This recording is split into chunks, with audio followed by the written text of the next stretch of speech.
Hey, what's up everyone? Aubrey Trades here and welcome to another monthly trade recap. That's right, October has come and gone, so we are going to go over the best and worst trades of the month. But before that, look at this recent performance. Man, oh man, just what I love to see. Bigger green days followed by tiny red days. Now, Friday I was a little disappointed. I was hoping to end the month strong and really like be solidly in the green for October, but you know, it just didn't happen, and I had a chance with BKKT and EQOS, but I got stuck in these lesser trades and got myself chopped around. Still kept the losses under control though, so that, you know, can't be mad at it. Going through the month of October, we can see the P&L just at break even by $1.87. Fine. Not bad, you know, I'll take it. The fact that I was able to turn it all around from the 20th, you know, after taking multiple max loss days at the beginning of the month, like really just. And I remember talking at the beginning of the month being like, October challenge, I'm just going to stick to OTC morning panic dip buys, maybe, baby. And I kept not doing that and calling myself out because I definitely didn't do morning panic dip buys at all. But instead, I went through all of my data, found that, in fact, and the most profitable on trend breaks. And that, at the last half of the month, ended up being what I started focusing the most on. And if you don't believe me, let's go down to this tag breakdown. We can see individual tags and the combinations. And we can see that my most profitable tag, trend breaks, baby, and breaking news. Which, so, you know, good stock, hot sector with fresh news that's, you know, promising, contract win, acquisition news, what have you.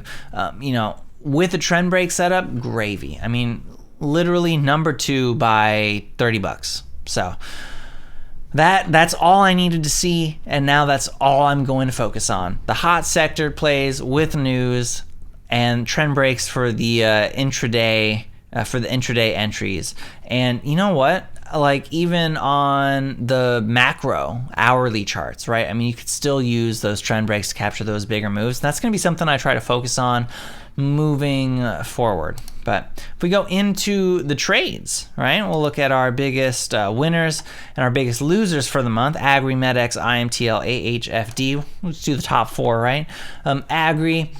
If you remember from the last video, I went through this in large detail. I took a small position here with risk on low a day, ended up selling here for a little bit of a win. Then I got back in when it was looking like we were going to break high a day and have a continuation move, but I sized in way too big on the initial entry, and then I cut it here.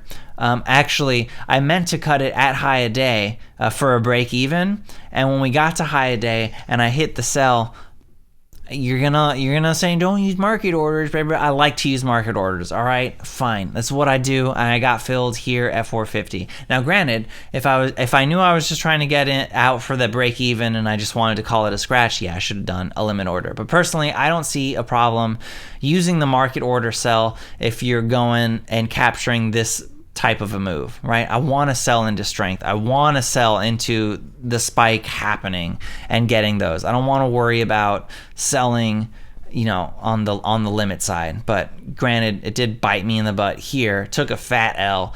Got it back here on the trend, on the 11 a.m. bounce trend break play.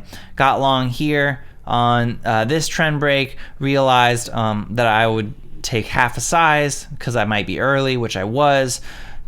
Took an ad here on the VWAP reclaim for the second time with the higher low, and then that gave me the higher conviction that we were going to get some sort of bounce back into this range. Sold a little bit early just to lock in the profit. Still had about, what is this, 580? This is roughly 620. Like, you know, still left some on the table, but no worries. Like, I just wanted to take the easy win, and once this started getting toppy here, I was like, yeah. You know, we had a nice big green candle, and we're up like, you know, 2 green candles, a tiny consolidation, one more, like it's starting to get a little extended. Let me sell, let me get out. Moving on. we got MetX, which is this is classic. I'll take this trade every time, right? Inverse head and shoulders. This is a trend break off of this shoulder, and you have moving average lines confirming your position here on Thinkorswim. So took an initial position, took an ad when it started working, and sold into pieces. And then this is a little scalp on the top because I felt bad for not capturing more of the move, which just tells me I need to sell off in more pieces if I want to be able to capture bigger pieces. IMTL and AHFD, both OTC trades that I took. This on a trend break here, getting out. It was feeling a little bit heavy, so I got out here at 3.1 from 2.9, which is a tiny win after those commissions. And we got AHFD, which I botched the first part of the play here on this trend break. And then I stopped myself out, even though the only reasonable place to risk would be here at 5. So premature cut, and then got back in when the move confirmed and it was happening here. So I'm like, whatever. Sure, I'm buying a little bit higher up, but I'm like, I'm going to turn this into a profitable trade. And that ended up doing just that. So those are the top 4. We'll go to the losers. Top 4 losers, 96 with MARPs. This feels like a dumb chase with too much size. Yep, dumb chase, too much size. Should have waited at the very least, like for this VWAP test. What ended up failing anyway. And then I'm cutting here at low day, which is what I was risking at that point.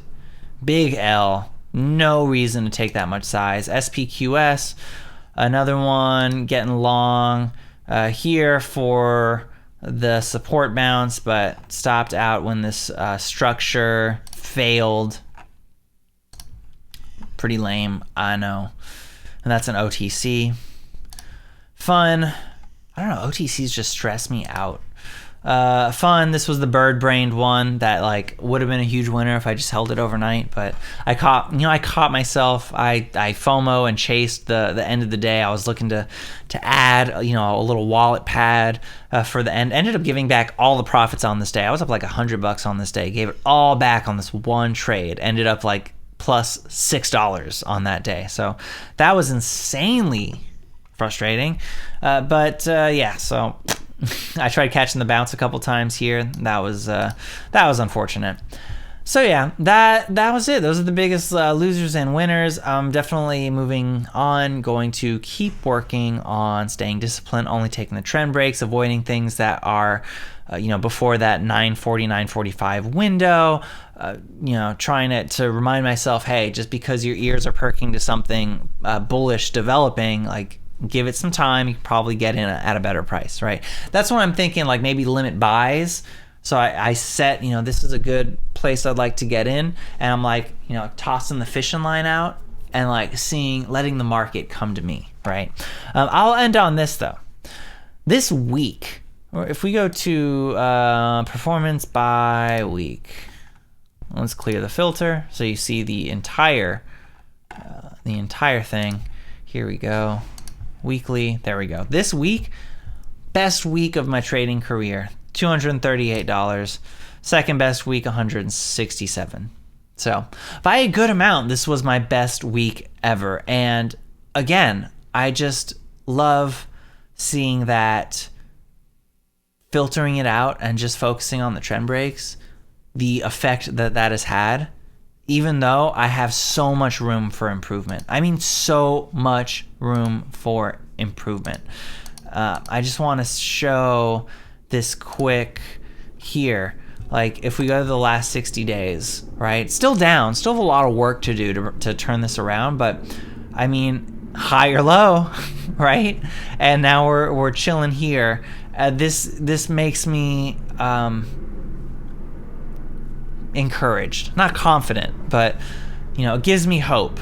Got to stay focused, got to stay disciplined going into November so we can really, really start the hard work of turning this thing around. I mean, break even is a little under $1,000 away. So, if I stay focused and take it one trade at a time and really just get to the A+ setups only, I think I can do it. But yeah, that's all I got. Thanks so much for tuning into this trade recap. If you got value out of this video, please hit the like button. Helps out with the YouTube algorithm. Consider subscribing and let me know in the comments down below what you're doing to improve your trading. That's all I got. Thanks so much for watching. I'm Aubrey Trades. I'll see you in the next video.